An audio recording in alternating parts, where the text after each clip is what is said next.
news for the Republicans. The latest poll on the midterms has shown Democrats have dropped. It is now a tie for the House. Decision Desk is... Thing is, all the damage, economic damage from the Iran war is still on its way. So they're tied now. It'd be a miracle if Republicans managed to win the midterms. I don't think it's possible, unfortunately. Actually saying Democrats are underwater in the Senate, and thus we are getting at least a blip on the radar that Republicans could actually hold the House and the Senate, which I don't believe for a second, but maybe. Here's the thing. You take a look at the prediction markets, and they're actually factoring this in. So the question then becomes, what have Democrats done that they've actually dropped and Republicans have gone up?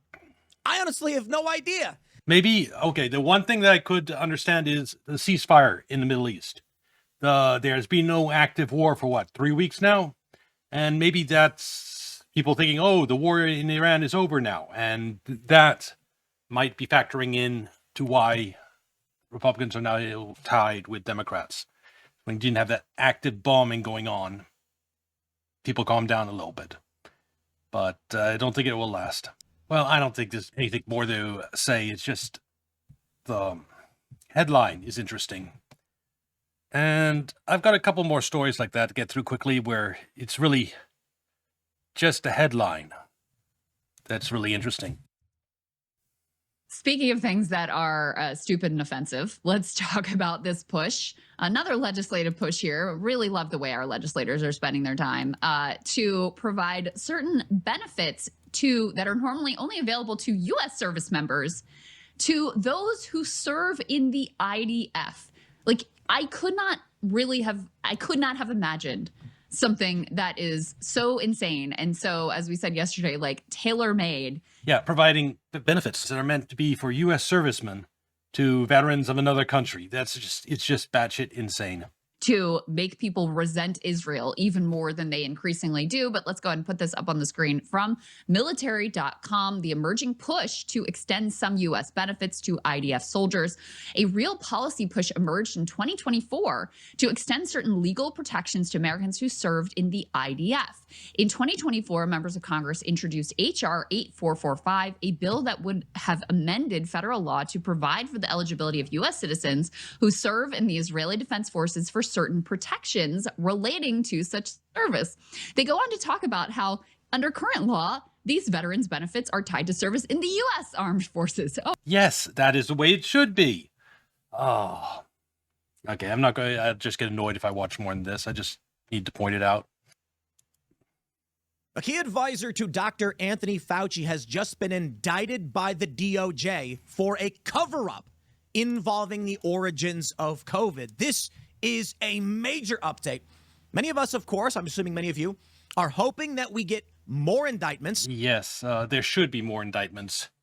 Just to give you an idea, this is one topic where I'm way out there because it's in the conspiracy that's been going on for 80 years. There's a pattern of doing worse things to cover up what came before. So the CIA, Deep State does a bunch of terrible things like MK Ultra, bribing politicians around the world. Then in order to cover that up, there's the Kennedy assassination. And then in order to cover that up and keep everything from collapsing, there's Iran-Contra.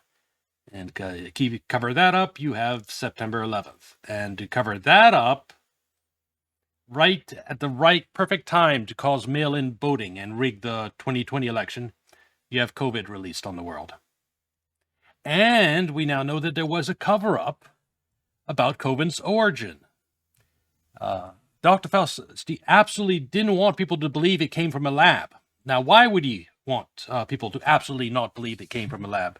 Well, if it came from a lab, then you have to have this discussion of, was it accidentally released or was it purposefully released? At the exact perfect timing to cause mail-in ballots in the 2020 election. So, in any case, I think it's good that some people get indicted because there's possibility that one of these people sings. That's when it's really going to be interesting one day when one of these deep state folks decides to sing. We'll learn all types of wonderful things. Using wonderful as it's actually horrible. And more information as to what really went down behind the scenes with COVID. It's hard to believe it's been 6 years.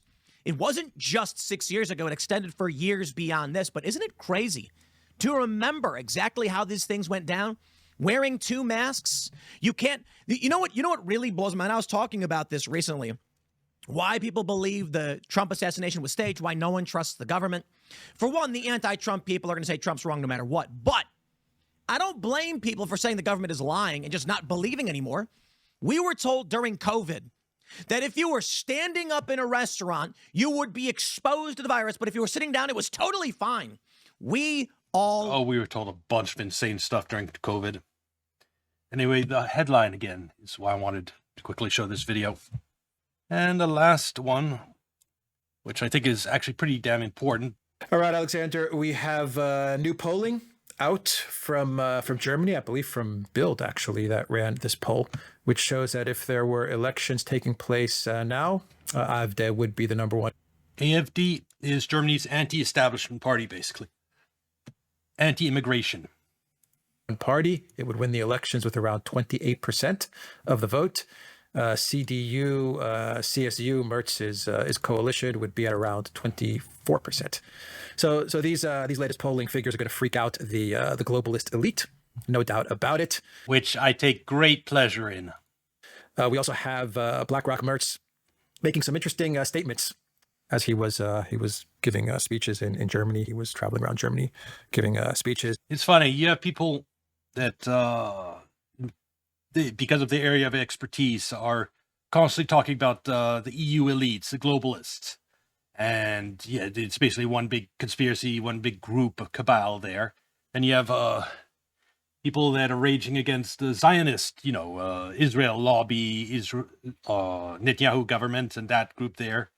And then, of course, you have Big Pharma and that group there. You have the leftist groups in the United States, the weird gender ideology stuff. It's all just one. All of that comes from one source. Just one conspiracy behind it all.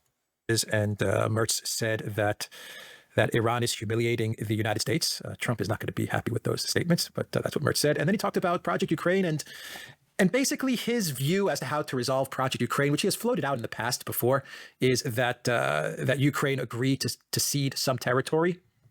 And in exchange, you could have a referendum in Ukraine. Zelensky could run a referendum and he could say, okay, we're going to lose some territory, but we're going to gain access to the European Union.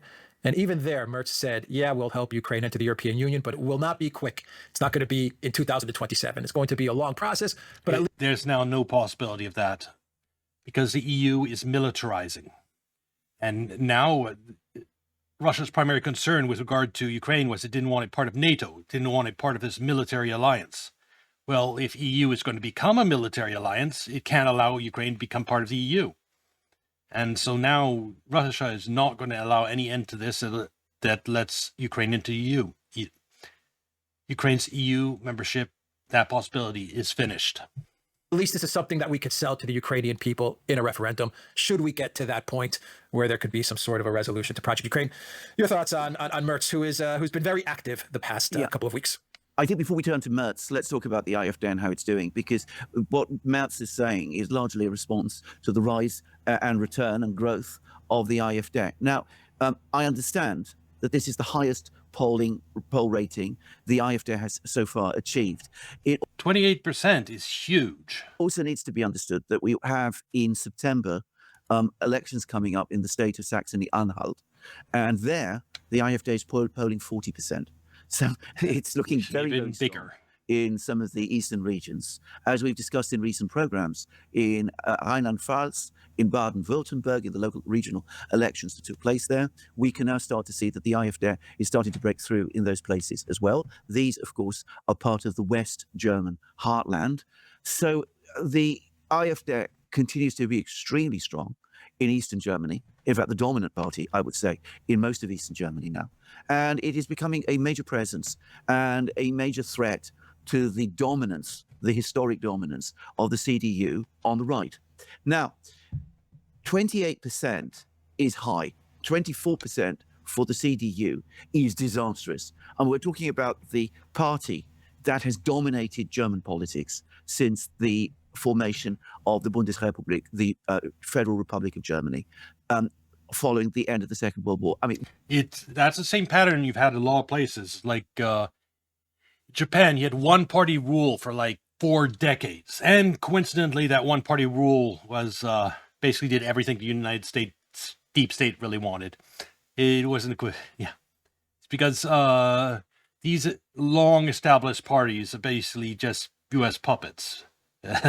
And this is a symptom of US losing control everywhere around the world, bit by bit, of the politics of foreign countries.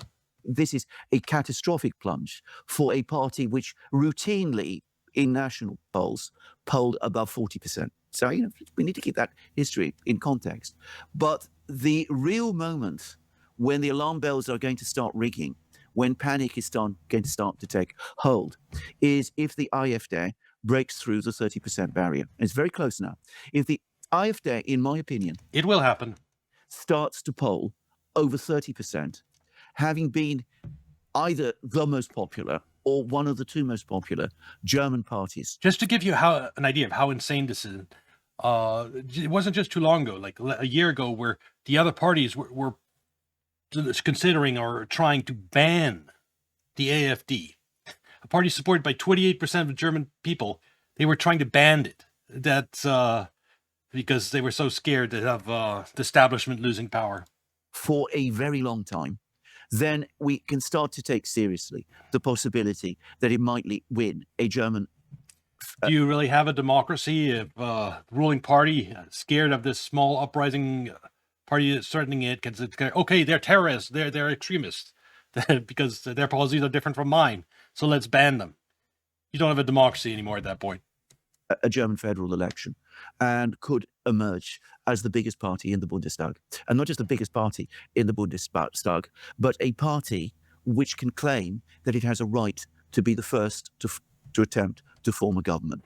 So we are very close now to a political crisis, at least as far as the globalist, Europeanist, integrationist, establishment, EU. Yeah, that whole globalist, basically the lead in Europe that are basically pushing the Western agenda, this one EU, in some cases one world government type nonsense, but that's for behind the scenes. For now, it's just EU integration, overriding domestic politics, and just having one undemocratic Brussels superstate that imposes its will on the American people.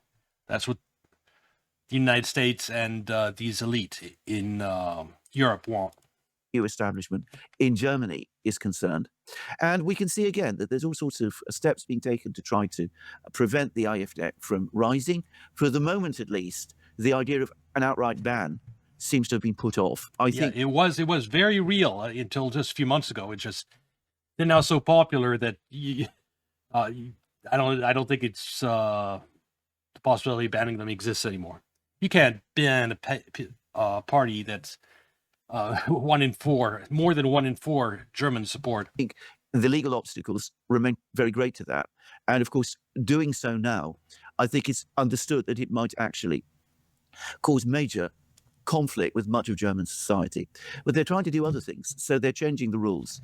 There was one period where a whole bunch of AfD politicians just mysteriously died before election. I think it was like 7, 8, or maybe 9. Just dropped dead right before the elections. So too late to replace them. Well, what a tragedy that was for the the bunch of stuff like that. On how state parliaments elect their speaker, basically in order to prevent the AfD from having an effective say in how speakers are chosen in regional parliaments, even in states where the AfD does well. So you're if you don't like the outcome of democracy, change the rules of the democracy. That is the way corrupt elite in Europe have been operating. Seeing an increasing crisis. And what Merz is trying to do, and he's trying to do it very badly because he has no real belief in this. What he's trying to do is he's trying to adapt to this relentless, seemingly unstoppable growth of the AfD, by coming up with these statements. So, And the reason AfD is growing without relenting is immigration. Like, the government is not doing anything about that. They're just allowing it. And the crime rapes are way, way, way up in Germany. And just horror stories are constantly going on appearing on media. You have Christmas markets being canceled because Muslim extremists driving trucks and cars into Christmas markets has become so common that some places are just canceling them, or they're using anti-tank barricades around the Christmas market to protect it. That should not be happening. There should be people that threaten the Christmas market should just be deported. the AfD has said that it wants all US bases in Germany closed. Many people assume that would be an unpopular policy that would lose the AfD support. In fact, many people saw it as a sovereigntist, nationalist policy, which perhaps gained the AfD support. So now Merz comes along, realizes that being seen as too close to the US is not such a good idea. So he comes out and says that Iran has Absolutely. Right now, it's not good to be seen too close to the United States. After Iran, that is doing massive damage to U.S.'s standing all over the world and public opinion. You do not want to be seen as too close to the United States now. humiliated the United States, which, as you rightly say, is going to infuriate Donald Trump. Merz understands also that confidence in Project Ukraine across the German nation is collapsing. So he's floating ideas again about a possible settlement, which involves ceding territory to Russia. That, of course, is unacceptable to Zelensky. By the way, the proposal, as Merz makes it, is unacceptable to the Russians as well. So it won't fly. He's coming up with all sorts of other ideas. He's also got Söder, the head of the Bavarian CSU, which is his sister party, to come up with an extraordinary proposal to reintroduce conscription, which is finding out to be something that Merz Yeah, proposal to reinstate conscription, basically the draft in Germany. Sure, that's going to be wildly popular. would personally quite like to do. But you see that he's trying to maneuver in response to the rise of the AfD. And I get to say something else here. I have never... We watched a video and talked about the provocations Europe is doing towards Russia. And that is a thing. Like, there are factories in Germany making drones to fly deep into Russia and bomb critical infrastructure. Definitely Germany is on the warpath towards Russia, but at the same time, it has this problem in that that's not popular, and you have the AfD getting more and more support. Then you're doing stuff like passing laws to reimpose a draft. That's just going to accelerate. In my long period of following German politics, known of a situation such as it exists today, where the Chancellor of Germany is so much less popular domestically than he is abroad. If you read the... Yes, so much less popular domestically than abroad because he's a U.S. puppet. He does what the United States wants. The United States wanted this war with Russia via Ukraine. He went along with that and cut himself off from cheap Russian energy and devastated Germany's industrial base. The real power, the real strength of the economy has been devastated by the Ukraine war. And he did that and made U.S. happy, but it fucked over the German people. And that is what these EU leaders do. They fuck over their own people to the benefit of the United States deep state. And that's why you have these alternative parties rising up, and now AfD with 28% is because that's unsustainable over the long run.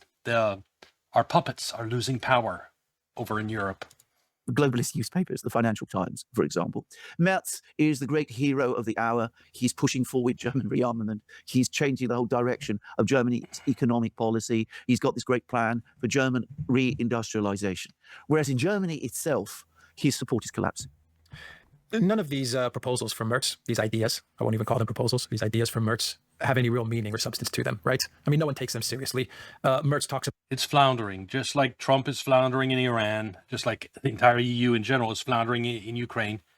They're losing power. They want things that are not achievable. They want victory in Ukraine. They can't get it. They want unlimited immigration without any blowback from their own people. No, they're not getting any of it.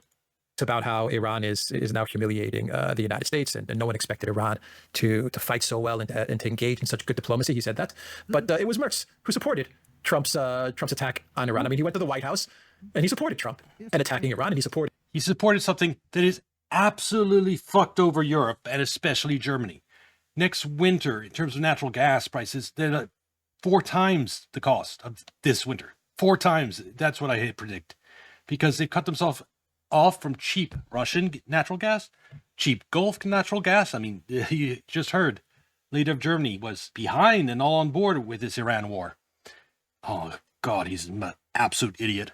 And of course, the United States, with the midterm approaching, will restrict natural gas exports. And all in all, Europe is absolutely, completely, totally, 100% fucked next winter. And they have no one to blame except their corrupt leadership that's in power. Just heard, German leader was pro-Iran war. supported regime change of Iran and all of that stuff. He talks about Zelensky and ceding territory and freezing the conflict. And you cede territory, then Zelensky can sell a referendum, which gets Ukraine into the EU. But it's Merz that continues to escalate with Russia. Merz is one of the main obstacles towards getting to some sort of a diplomatic solution in Project Ukraine. He demands further escalation. He demands European arming the European military and building up the German military for some sort of future conflict. Yeah, that's why it's becoming increasingly unpopular. Germany does not really want to go over and fight Russia for the sake of Ukraine. It's not popular in Germany, and that's what he's pushing for. And unsurprisingly, the party, AfD, that doesn't want to send Germans to die on behalf of Ukraine is doing better. Would you believe that? With Russia, he's the one that continuously talks about not engaging in talks with Russia or with Putin. So everything that he's saying is lies. I mean, I don't have any other word to explain. It's just all lies. And he's just doing this, as you said, to try and maybe steal some thunder from the AfD. But the German people are not going to believe these statements from BlackRock Merz, are they? I think they see through Merz at this moment in time. You've answered the question. And by the way, every point that you're making is, in my opinion, both excellent and true. Merz is coming up with these statements, which nobody believes he takes seriously himself. He's been the most pro-American chancellor since the time of Konrad Adenauer. And now suddenly he says... Most pro-American counselor. U.S. puppet. Just say U.S. puppet. That the United States is being humiliated in a war he did nothing to stop and did everything to encourage. And he says that nobody could have predicted this outcome. If he'd come and watched our programs, we would not have had in so much trouble. So just to say, so anyway, he's nobody really believes this. He's talk about peace in Ukraine. Nobody believes it either, because he's the single most obsessively anti-Russian German leader I have ever come across. I mean, people talk about Konrad Adenauer in the 50s. But Adenauer went to Moscow. He met with Khrushchev there. He was also a statesman of, well, I won't say genius, but at least of great stature. It's absurd. The point is, and this is the point actually you're making, he says all of these things, but in terms of his policies, he's changing nothing. He continues to focus on the Russians. He continues to demand escalation. He's a puppet. He's doing what the United States wants hasn't changed. So, of course, his policies haven't changed. Countenance any degree of economic détente with the Russians. He's not prepared to even consider the possibility of Germany importing gas and oil from Russia again. In fact, he's doing everything. Which is the only thing that could save its industry right now, with the Strait of Hormuz closed and that cheap energy source gone. The only thing that could save Germany from completely industrial collapse is turning to Russia and getting gas from Russia. He possibly can, to make that absolutely impossible by passing few laws to prevent it from happening in the future. His rhetoric on rearmament is because there's people in Germany who know that the only salvation for Germany is cheap energy from Russia right now with the Iran conflict. And it is going to, I'm sure there's a big push for that internally from a big part of the economy that depends on cheap energy. And he's fighting that as hard as he can on the behalf of his U.S. masters and passing laws to prevent, make it impossible for Germany to turn to Russian energy. Play very well in the editorial pages of the Financial Times and some other Western media outlets of a certain perspective, but it is completely unpopular in Germany itself. People in Germany understand that BlackRock Merz isn't actually going to deliver rearmament in any meaningful way, and they also worry that if by any possible chance he does, well, it's absolutely something they don't want to see and they don't like. So he comes up Yeah. with all these very strange, all these weird comments, and some of them are pretty weird. But ultimately, he's not prepared to change course. In fact, he keeps his foot firmly down on the accelerator as the cliff comes in. He's the type of politician I suspect Epstein has blackmail material on, or that the United States has this guy under their thumb, and he will continue doing what's not in the interest of the German people till the bitter end, and he will try to fight the will of the people, like the AfD, as hard as he can, use every dirty trick he can. All in all, it's a sign of the U.S. empire collapsing. The propaganda arm, the propaganda that allowed this type of dynamic to happen. I mean, it's not like politicians in Europe are just starting to advance policies that are against the interests of their people. They've been doing that for decades. Just now, trust in mainstream media has collapsed, and you have alternative commentators that are explaining what they're explaining here, and the German people are finding out the truth about everything to a much greater extent, and so you have the AfD growing. And it's just a matter of time before the establishment in Germany gets overwhelmed by popular resentment. Interview. Merz wants to weaken Germany so that his buddies can purchase everything on the cheap. Is that a correct statement? I think that, yeah. In a very simple way, that's just the sense that I get of him. Is that he wants to send Germany off the cliff. So No, he's just acting on behalf of his U.S. masters at the expense of German people. What you're saying, making Germany collapse so people can buy it on cheap, that's just a side consequence. so that all of his buddies then could just swoop in and just gobble up everything. Yeah. I mean, what he privately thinks, I mean, it's very difficult to say. I mean, I get to say something. I mean, we were told before he became chancellor, before he became leader of the CDU, that he was this tremendous lawyer and economic and financial genius. I have to say, No. my own opinion of Merz since he became chancellor is that he's not actually that bright. Just my own. No, there's this reputation. He's this genius because that's the Western media propaganda arm propping up its puppet. And so this puppet is a genius. He's completely fucking over the German people, but he's a genius. Personal view. But, he might somehow at some level actually believe that what he's doing is good for Germany. But what he thinks really is irrelevant, because what he is working to do and what all the forces around him are getting him to do is exactly what he said. I mean, Germany is being dismantled so that all of his friends, buddies can go in, grab whatever is there, walk away in the way that... Dismantled is in like factories that now paying 3-4 times what they were before for energy, just can't operate, or shutting down, and they have to sell their assets, and someone can come in and get it for cheap. It's disgusting. You would expect them to do, and make themselves an awful lot of money in the process. It reminds me of Russia in the 90s, in a way, in that all of the foreign countries, they were rushing into Russia in the 90s as Russia was collapsing, and they were buying everything on the cheap, right? And they were super happy about it. Yeah. That's when they loved Russia. That's when Bill Clinton was hosting. Oh, yes. That was the period we loved Russia, when we were raping and looting the country. Russia is great when we... I have some videos on just how bad that was. It was absolutely disgusting what they were doing. You just hear they were looting the country. It doesn't tell you just... they were killing people, actually killing people to get their shares in some cases. Because some people were given the shares of companies were given to like the workers and stuff in certain situations. And you had gangsters actually going in, and a lot of people just disappearing in order to get, because you had the shares worth millions. And just thinking about it, it upsets me. Yeltsin at the White House, and they were buddies and pals. Yeah. Russia could do no wrong in the 90s because basically Russia was collapsing. It was open to all of the foreign. Yeah, that's what happens. That's what the West wants with the Ukraine war. It wants to cause another collapse of Soviet Union type event, where Russia disintegrates. They can balkanize it, and then go in and loot everything. And that's what they want. And they're failing so far, but they're trying so hard. Vultures to come in and to buy up everything and to take all of the resources and to pillage and plunder the country. That's what they wanted to happen with Russia in 2022 when Project Ukraine got started, and it didn't succeed. That was the goal. And now it seems that they've just they've just accepted the fact that, you know what, if we can't do it to Russia, well, maybe we could just do it here at home, right? It sounds weird, but I was listening to what you're saying, and I'm just thinking it really is, in a way, it's what we couldn't do to Russia in the 90s and what we couldn't do to Russia in 2022, we might as well just keep it in-house. Yeah, absolutely. I mean, and you're absolutely right about something. That is true. The entire point of Project Ukraine is to basically for these financial vultures to loot Russia and thereby prop up the deep state for a few more years.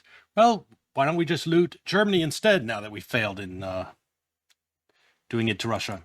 Yes, also because, of course, Yeltsin was turning up in the White House. He was being feted around the world as this great heroic leader. But, of course, in Russia itself, his popularity was imploding. And it's the same is happening, not quite at the same speed, but in something like the same way. Yes, all these leaders are extremely popular in the rest of the world because U.S. propaganda arm props them up abroad. And we like the Shah of Iran that Trump was trying to floating as putting him back in power in Iran. He is hated in Iran. He was, oh my God. But abroad, he's on all the mainstream media shows portrayed as this Western good leader. No, he's utterly corrupt. Merz as well. So yes, I think so. I mean, understanding Merz's background, the fact that he was at BlackRock, I think explains an awful lot about his policies. And it also explains why it's deeply unpopular in Germany itself. The Germans sense what this is all about. They are very unhappy and they don't like it. And they don't like it at all. And they have another party, the AfD, which is coming forward and proposing a program which actually is much more like the classical, traditional, conservative German programs, which the CDU used to be the champion of. I mean, I've said this many times. If you unpack some of the rhetoric, if you understand that the foreign policies, the global situation is now completely different, so that on foreign policy, the AfD takes a completely different line. But if you look at what the AfD... Well, the lesson to take away from all this is the globalists, U.S. puppets in Europe, their support is collapsing. It's not gone. It might take a year or two to finally collapse to the point where they can't prevent governments, populist governments, from rising up. But it'll happen soon, and I don't know where it'll happen first, but they'll send earthquakes, and it's going to fracture the EU a little bit. It might just break the EU apart when it starts happening, because the opinions of the AfD is so different from the globalists in Europe. Anyway, this will be on YouTube. Like and subscribe. Come watch on Kick or Twitch, and I'll see you next video. Bye.